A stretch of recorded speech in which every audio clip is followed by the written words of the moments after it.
Então aí, prova da existência de Deus na razão. Razão é a faculdade humana de observar a ordem do universo e aplicá-la aos seus pensamentos e atitudes. Aristóteles desconhecia o conceito judaico-cristão da criação. No entanto, chegou à conclusão que Deus existe.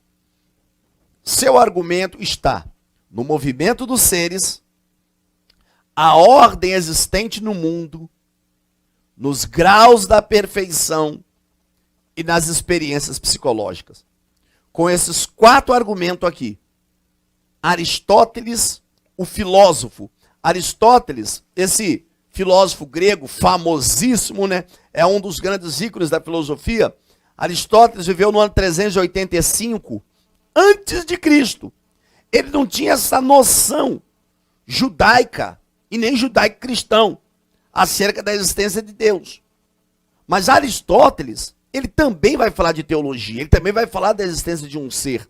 Embora de uma forma não tão profunda quanto a teologia cristã, mas ele vai trabalhar com essa ideia do logos. Ele vai trabalhar com essa ideia do verbo, essa ideia do ser poderoso e do verbo, da palavra, no sentido racional, no sentido inteligente. E aí, Aristóteles vai organizar esses 4 pontos para se pensar, para se refletir. Movimento dos seres, a ordem existente no mundo, nos graus da perfeição e na experiência psicológica.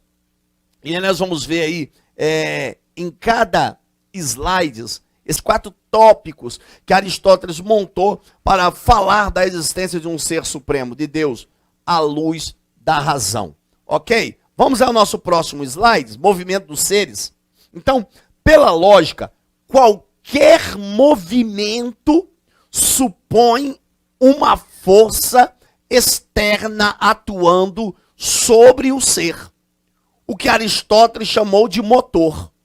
Então, no primeiro tópico lá que nós falamos do movimento dos seres, Aristóteles estava falando assim, qualquer coisa que existe, que se movimenta, qualquer coisa que possui força, qualquer coisa que está nesse mundo, tem que ter algo externo que coloca isso em movimento.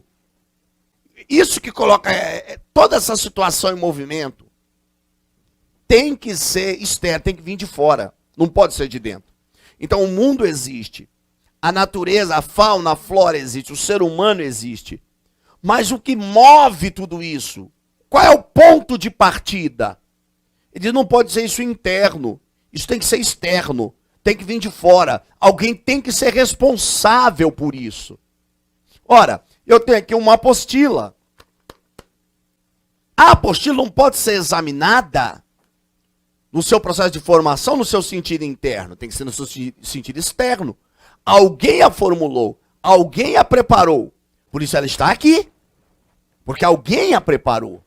É isso que Aristóteles está propondo no seu primeiro argumento. Ele está convidando o homem para olhar as coisas à luz da razão. Ele está dizendo assim, espera aí, vocês são inteligentes, vocês pensam, são seres pensantes, então vamos parar para analisar. Tudo que existe não pode partir do pressuposto que de forma interna tudo se origina. Tem que ter uma força externa, e essa força externa ele chama de motor.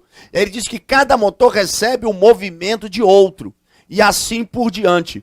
E o motor que é imóvel, que não pode ser movido por outro, seria o primeiro, isto é a perfeição absoluta, seria Deus. Ele é o princípio da primeira causa, ou ele é a causalidade da causa. O que Aristóteles quis dizer com esse argumento? Simples. Ele estava dizendo assim, eu existo. Eu, Márcio Leopoldino, eu existo.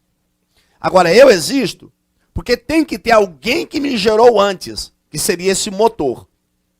Esse motor que me gerou antes seria quem? O meu pai.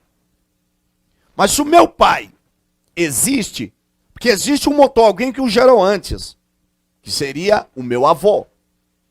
Então isso aqui são o que nós chamamos de motores móveis. Isso para tudo que existe na natureza. Isso é o que chamamos de motores móveis. Que está sempre em movimento. Nasce, cresce, reproduz e morre. Nasce, cresce, reproduz e morre. São motores móveis.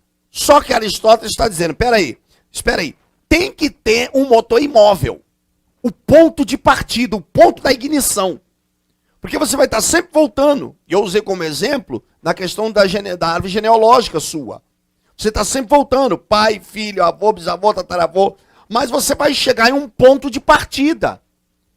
E quando nós chegamos no ponto de partida, se nós voltarmos na história, nós chegamos a Adão, quem antecede Adão? Aristóteles, para nós entendermos aqui, embora ele não estava falando da pessoa de Adão e etc., mas para nós entendermos, o motor imóvel, o que coloca tudo em movimento, e quando eu estou falando de motor, não estou falando de motor de carro, irmão, é só uma forma de linguagem. É o que coloca as coisas em movimento.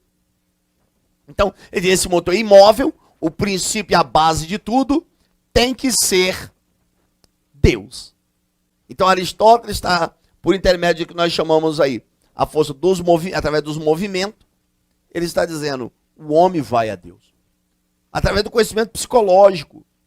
O homem ele é um ser moral, ético, e dentro desse conhecimento psicológico dele, Deus formou o homem com uma mente cognitiva, com a habilidade de crescer, de aprender, e aprender até com seus próprios erros.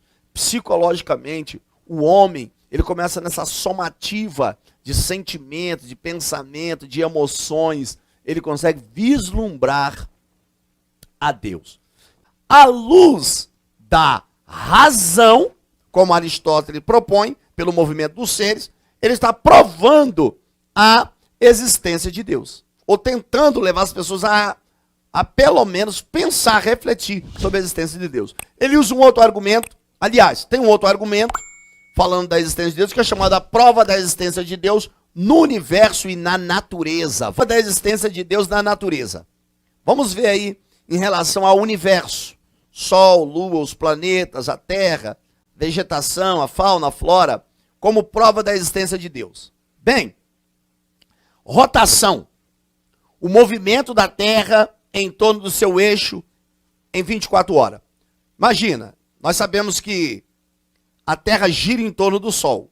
Nós vemos a rotação, o movimento da terra. Nós temos o sol, ok? O sol, imagina meu dedo, é o sol. E nós temos, deixa eu colocar mais para cá assim, nós temos o sol e terra. A terra gira em torno do sol.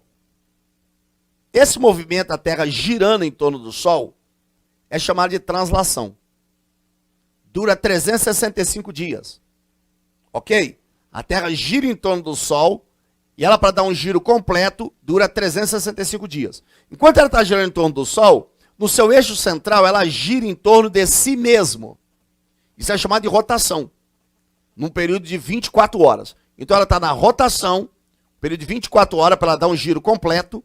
Enquanto isso, ela vai fazendo a translação, girando em torno do sol. Ok? Por que é importante nós entendermos isso aqui? Se o tempo fosse diminuído em apenas 1/10, olha só, se o tempo fosse diminuído, esse tempo da rotação fosse diminuído em apenas 1/10, os dias seriam 10 vezes mais longos e a noite 10 vezes mais longa. Olha só, 1/10. Que a Terra girasse a menos, nessa velocidade de 1/10 a menos, nós teríamos dia e noite, que seria no mínimo 10 vezes o dia mais longo e 10 vezes a noite mais longa. Se a rotação fosse diminuída 1/10 durante o dia, nós teríamos aí o sol queimando toda a vegetação existente na Terra. E o que sobrasse, se sobrasse, ou o que sobra, no sentido desintegrado, ficaria congelado durante a noite. A Terra está à distância adequada do Sol para que haja vida vegetal e animal aqui nesta Terra. Se a distância que tem entre a Terra e o Sol, se fosse a distância entre Vênus e Mercúrio, toda a vida na Terra seria torrada. E se o planeta tivesse a distância, se o planeta Terra tivesse a distância que Marte, olha isso aqui é muito sério. Se o planeta Terra tivesse a distância que Marte e Plutão têm do Sol para o Sol, toda a Terra seria tão gelada que não poderia haver vida nela. O que seria isso? Isso é obra do acaso? Não. Isso não é obra do acaso. Isso aqui é uma demonstração de que existe um Deus supremo. Isso são argumentos na natureza que provam a existência de Deus. A atmosfera possui uma espessura ideal para suportar os milhões de meteoritos, de chuvas de meteoro que penetra nela numa velocidade de 45 km por segundo. Uma hora tem 3.600 segundos. Agora, calcula aí, meu amigo. 45 km por segundo. Agora calcula 45 km por hora. Aliás, se fosse calculado por hora, é a velocidade que os meteoritos vêm em direção à Terra. Mas a atmosfera tem uma espessura ideal para reter, para deter, para que a vida seja preservada nessa Terra. Obra do acaso? É coisa para se pensar. É coisa para pessoas inteligentes pararem para analisar. Se a atmosfera não tivesse a densidade que ela tem, o planeta Terra receberia todo dia uma descarga de meteoritos que mataria toda a vida animal e vegetal. Isso é obra do acaso?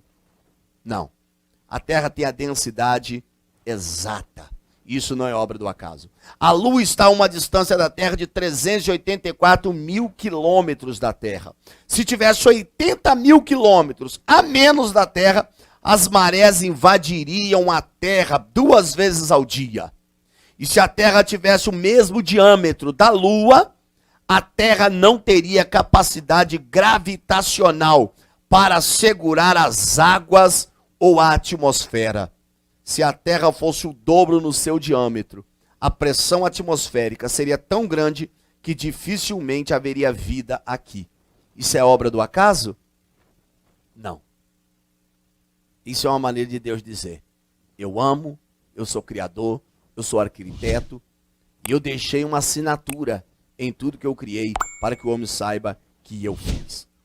Dr. Robert Clark, um PhD em bioquímica da Universidade de Cambridge, fica na Inglaterra, no seu livro O Universo, Plano ou Acidente, ele escreveu isso aqui: é impossível, se você olhar para a química, a física, a biologia, a astronomia, e você vê o universo e entendê-lo como obra do acaso. Só dá para ver como obra de engenhosidade e um projeto deliberado de Deus. Ok? Deus existe. E existem argumentos intuitivos, à luz da razão. E se olharmos o Sol, a Terra, a Lua e os planetas, a vida, nós concluímos: tem um arquiteto supremo que criou todas as coisas.